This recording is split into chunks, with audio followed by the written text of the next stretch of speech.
everybody, and thank you so much for staying for the last session of this long and informative and great conference.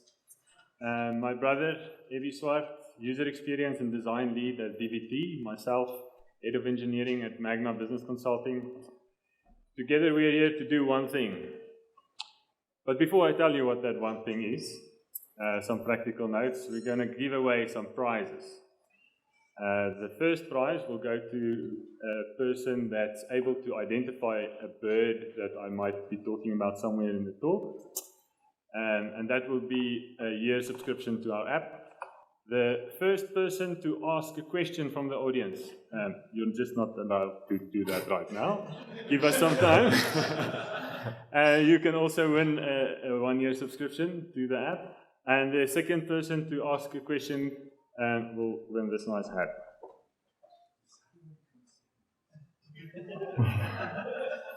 Cool. So back to the one thing that we came to do, and that is to inspire curiosity. So on the 24th of Jan 2022, we found ourselves boarding the MSC cruise.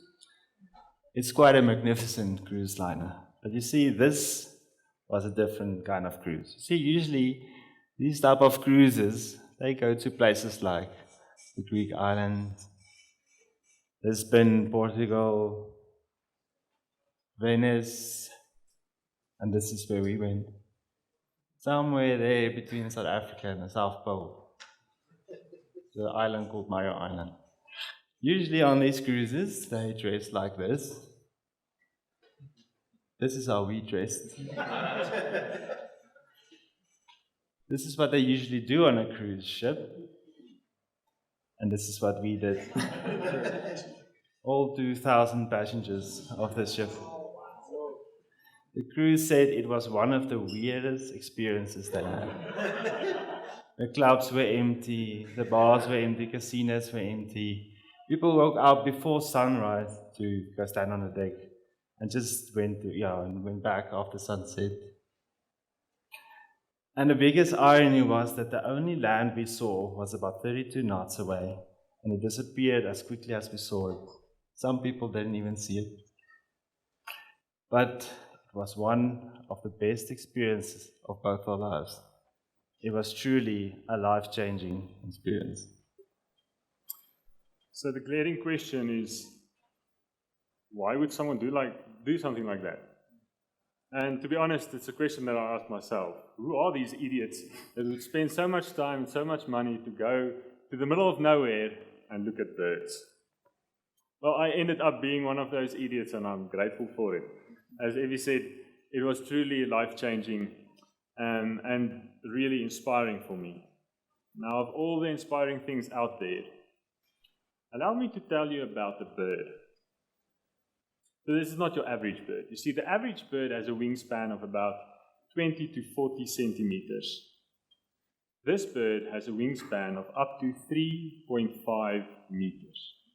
Give you an idea of how long that is, if you just hold out your hands like that. The edge of my finger to the edge of his finger on the other side is less than 3.5 meters. Who can tell me the name of that bird?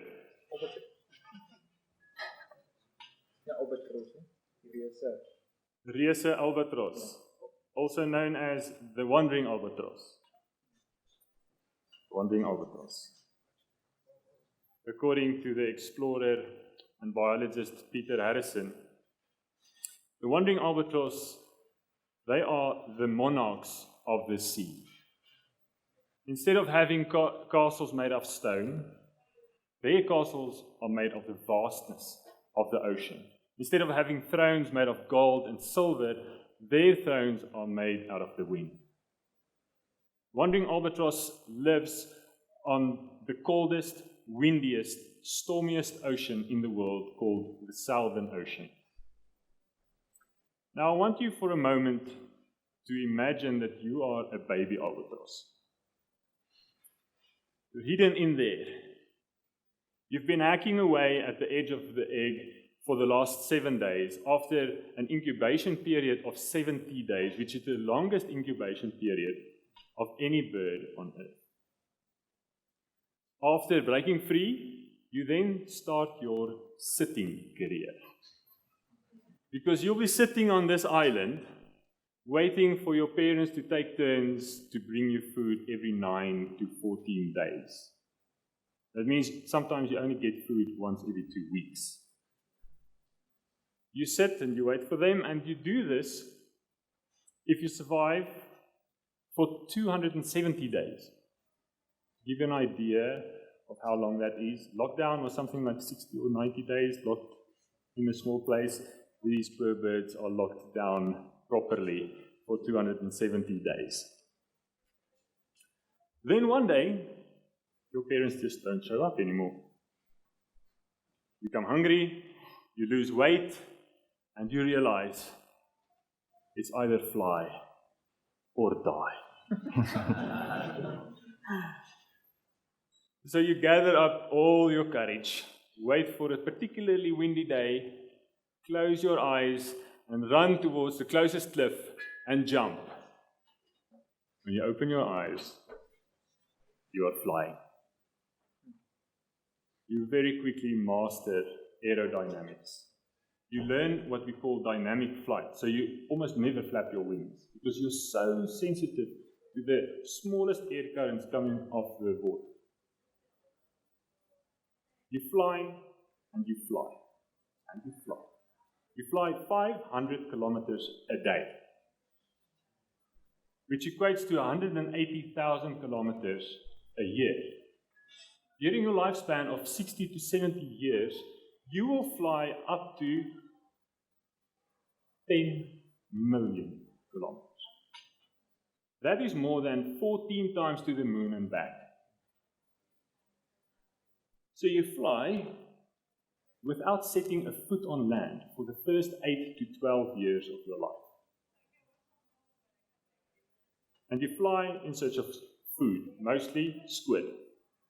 When you find the squid, you use your legs as brakes in the water, have the squid, and fly off again in search of more squid. So you do this for 8 to 12 years of your life without setting a foot on land. And then one day, something primal calls you. Your hormones tell you it's time to return to the island where you were born. By some miracle, you find that island in this vastness of the Southern Ocean after being away from it for 8 to 12 years. And then you realize you have a problem. You see, for the last 8 to 12 years, you've used your feet as brakes in the water. Now you have to use them for landing gear on solid ground. So again, you have to conjure up all your courage and commit. And to be quite frank, the first landing of a wandering albatross on solid ground is quite a disaster. Normally, they land with a loud thud. Other times, these giants with 3.5 meter wingspans do a few somersaults until they get to the grinding halt. If you're able to gather yourself there, you join other wandering albatrosses in beautiful mating dances, and thus starts the cycle for the next generation of wandering albatrosses. So halfway throughout the trip, the intercom came on and the captain said, "We're getting close to Marion Island." So very excitedly, all these 2,000 people ran to the front of the ship, only to find ourselves in windy, misty, ice-cold weather, staring into nothingness. We were all standing there silently, and then suddenly, all from behind, these massive 3.5 meter giants started hovering about us. More and more of these giants came about, some so close you can almost touch them. I said that every birder has like a story that introduces them to birding. And I would say this was mine. So how did we end up in front of this ship? To answer that question, we'll have to go back 220 Skype calls, 45,000 lines of code, more than 6,000 photos, and hours and weeks and years of illustrations. When Anton Creer, a good friend of ours, an avid birder and photographer, together with Ebbie and myself, pitched an idea for an app to Fancy Peacock. Fancy is probably South Africa's most well-known and well-loved birder and ornithologist. After pitching to him, we waited and he said yes by replying with a multi-page PDF full of ideas of what this app could do and where it could go. After we did our best to explain to these people how user experience design works and the software development life cycle, we decided on a few fundamentals of how we would work together. The most important being sustainability and quality with mastery. So the first thing that we agreed on was the way we work should be sustainable. And sustainability to us means sustainable finances, sustainable relationships, and a sustainable personal drive. So it wasn't all smooth sailing up to this point. So since we lost 1 million rand with our previous startup attempt, we decided to bootstrap this one, only investing time and little to no money. We also have full-time jobs, so that means we could only work after hours, but we also have families of 5, so we intentionally limited the impact on our families. We're working kind of slower than we wanted to. We also set up Skype calls, at least for an hour long, once a week, and that happened like for the last 4 years or more.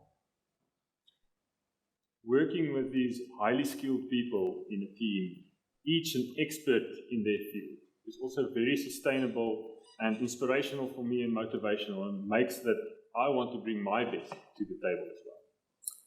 Yeah, it's like every time I've done something, if it's even fixing a bug, having a chat with the team, working on a new feature, I'm energized after that.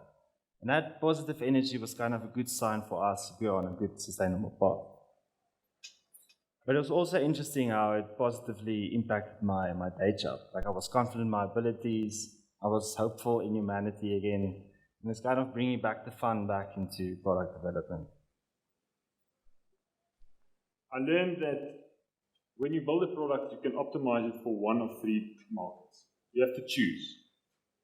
Either it's the technologically advanced, the new market, or it is the price market, so price sensitive, go as low as possible and you'll get some people. Or it's the quality market. So we chose quality, or in a sense, it was chosen for us. It's something that we all really get energy from. It's how we are wired. We love working on high quality products in a quality centered way. Now what this looked like practically was, as there always is, there's trade-offs. So we decided, for example, that I'm not gonna be the one who draws the birds, even though I don't even think I'll be able to draw one as beautiful as that. And Fancy had most of the South African birds already drawn for one of his books, and they looked like that. And we decided that he would redraw all of the birds in the Southern African region, because his skills have improved remarkably, if you can look at that detail versus that over the years. And that added 2 years to our initial deployment date that we promised our wives. What we also decided was that we weren't going to just pack a lot of features into the app. We were going to roll out features slowly, make sure that the features that we do put in, people really need, and we also make sure that we roll them out in a way that's very accessible and usable to people, so that we don't just roll out things that we think people need, but also it actually meets the need. Yeah, so quality is not just in the art, but also in the perception.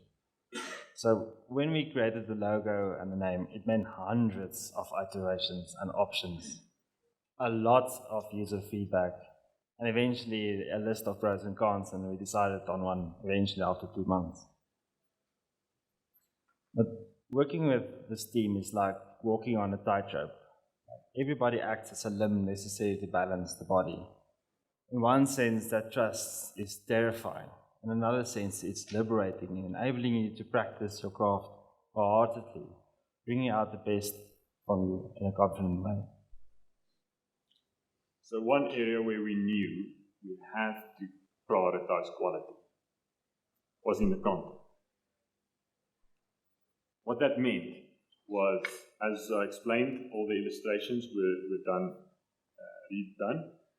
These illustrations are put on what you can see here as two examples of what we call plates. So a plate has the illustration of the bird in a way that you would see them in the wild. But we also made sure that there's some habitat examples of the habitat where you would expect to see them. And then there's also some behavioral illustrations like this dive. And there's a lot of information packed into these plates, really masterfully put together, so that the information, there's a lot of information, but it doesn't feel that way, because it's very context specific, and it's as if you explore and the needed information is right there. Then the naming of the birds and the categorization is quite a bit of a headache. I didn't think that would be, but species split, sometimes species merge, sometimes some bird breaks its GPS and then lands in the Southern African region, and we have to figure out where to put it. But luckily we have an expert like Fancy handling all those things for us. Then each bird also has a hand-drawn distribution map and seasonality bar. Together, these show us where and when we can expect to see the birds. Then most of the birds also have a collection of sound clips. So it's a collection because there's quite a few sound clips that we edited together to give a wide as possible variety of the sounds that you can from the birds. The visual representation that you can see there, that's what in the birding world they call sonograms. And that just helps us to engage more than one of our senses when we listen to the sound recording, and it helps us to remember what that bird sounds like. Then on top of that, there are these annotations to give more context about what you're hearing and where this recording could have been made. And there's also quite a bit of Easter eggs hidden in those annotations. Really fun to read. Sometimes I remember the one was a recording while the guy was in the swimming pool and nearly lost his recording equipment trying to get the bird. Then these two maps show where these recordings were made. The one on the left is the Southern African region, and the one on the right, the international region. And what should also be apparent to this is not just the variety of places, but the variety of names that you can see up there. So there's really a big community of people supporting us to get this app to where it's at the moment. We're so grateful for that, and the community goes further than just content. We also, some random guy we didn't know, we just said, hey community, we need an Android phone to test the app on, and he said, I have one lying around, so here you go. And the contribution also goes for the photos. Each of the birds have more than average 6 photos, and high quality photos curated from thousands more. And many of the photos also have annotations to help you with the most important identification information. So imagine doing all of this content for a location that has about 10% of the world's species. That's around 1,000 species. So if we take it back to the content, it's about 1,000 thumbnails, 1,000 illustrations, 1,000 maps, 1,000 bars, about 700 sound recordings and sonograms, and more than 6,000 photos, and 20% of them annotated. And yes, we have a lot of Shazam requests, like identifying a bird using the bird sound, and we just give you the right answer. But what's the fun in just getting the right answer? We're going through all of this effort to make the learning experience fun and simple.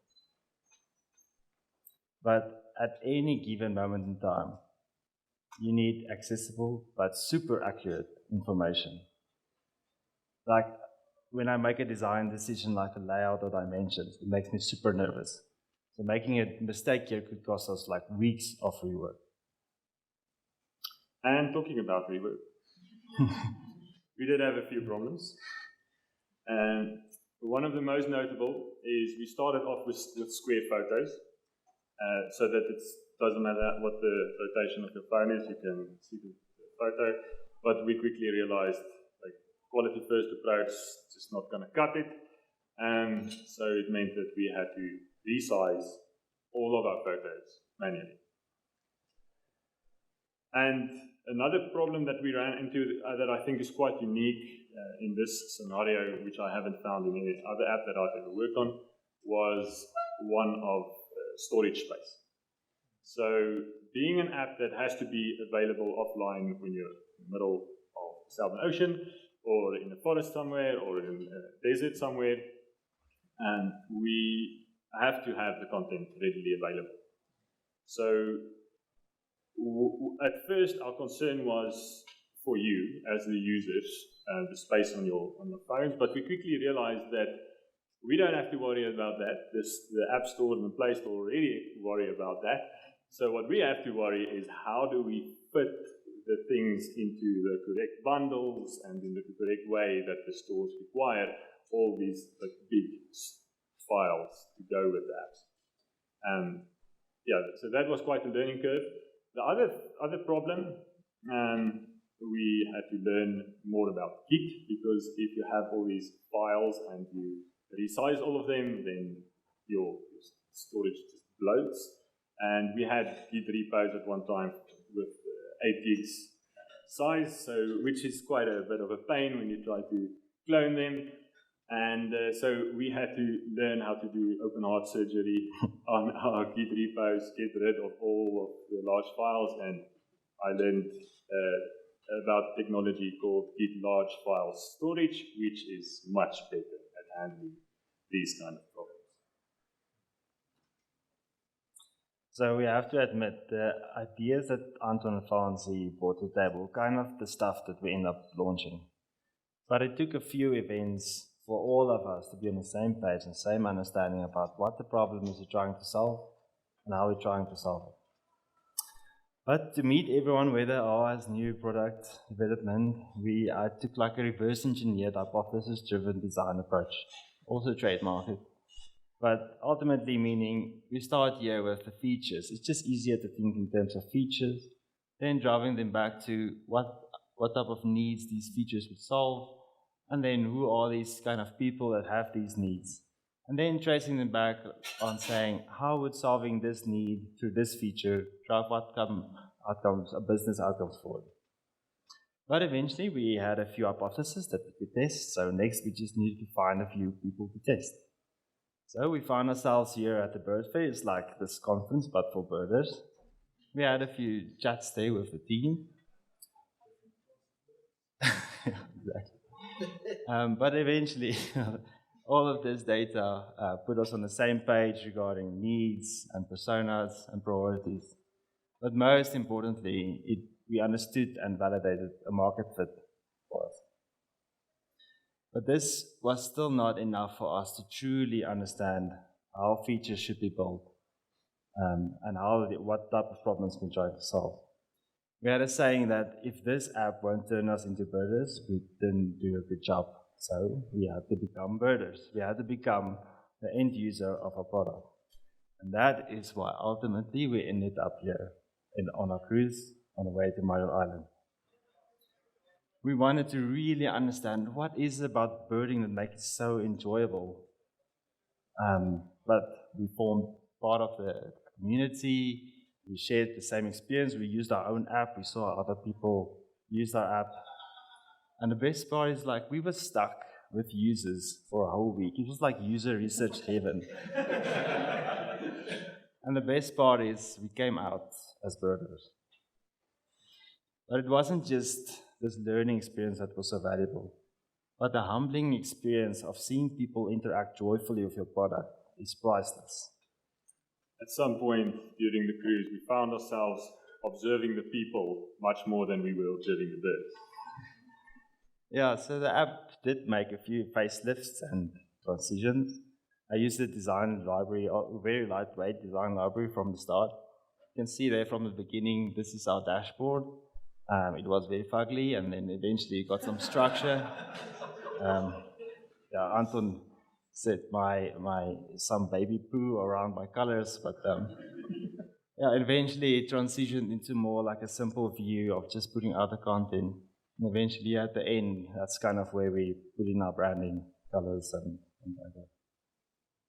So for the part, I guess many of you came, the tech stack, and the tools that we use. We use Figma and Miro for design and collaboration.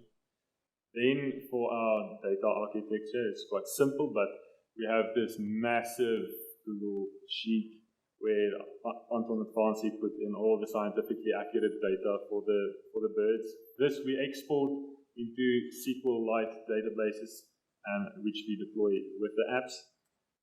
We build natively using Swift for iOS and Kotlin for Android. And then for user-specific data, we use Firebase, mainly because it has the online-offline capability, which is super nice. And then also so that's mainly Firestore for the database, but also for authentication, Crashlytics, analytics, the functions, the notifications, almost the whole stack. Then for our website, we decided to use a no-code tool, so meaning not writing any code, called Bubble. We also use the same tool for our management portal. The management portal is mostly used to write the articles that get published and accessed through the app. And for our payment architecture, we use a tool called RevenueCat. RevenueCat really makes it easy to manage your subscriptions across platforms. So it is one place where you can see how many subscriptions you have, how many free people are signed up for your free trials. And it also tracks the status changes of your subscriptions. So then we have webhooks through Firebase functions that then fire off emails on MailChimp when these statuses change. For example, if you subscribe to our app and then one day cancel, you'll get a nice email reminding you of all the cool stuff you're missing out on. So I want to leave you my side with a few takeaways. Before building an app like this, I would say give it the best shot. Maybe take it very seriously, but have fun doing it. Make it sustainable in terms of relationship and finances and your personal drive. And be very, very curious. Become the end user of the product. This is an example of how I became the end user of our own product. As a new birder, I got a tip by Fancy that said, just browse through the information. It's quite overwhelming to try and remember almost anything. So just browse until you find something interesting and then delve deeper. So I did that. I just browsed through the app and then I came across this note on the black-collared barbet. The Afrikaans people will know it as the rooikop houtkapper. And I'm sure if you're from Pretoria, you've probably seen this. This comment said that the familiar call of this barbet is actually an impeccably timed duet between the sexes. And at first I was, what does this mean? So I looked further and I went into the sound recording. And there I found this part that sounds something like this.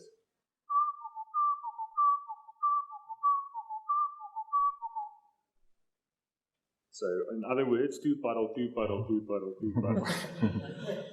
And it says that it's a duet so perfectly timed that it sounds like a single bird. One bird calls two, the other bird calls puddle. So armed with this information in the back of my head somewhere, I went for a run in the streets of Pretoria, and I heard the sound. And I went around the corner, and lo and behold, the demo gods will help me. There they were, singing their song.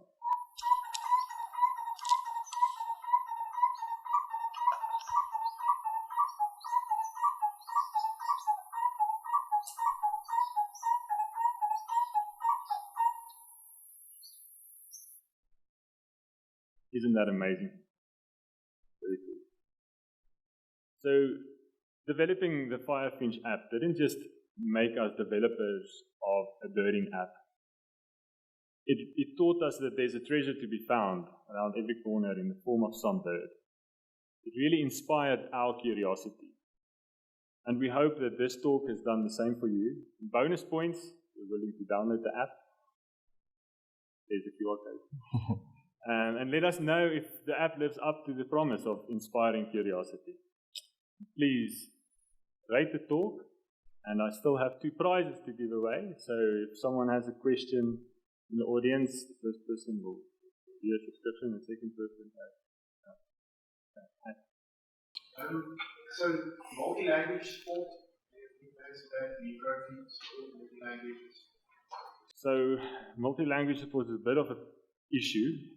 So in terms of the bird names, when you scroll through, that's fine. We do have that.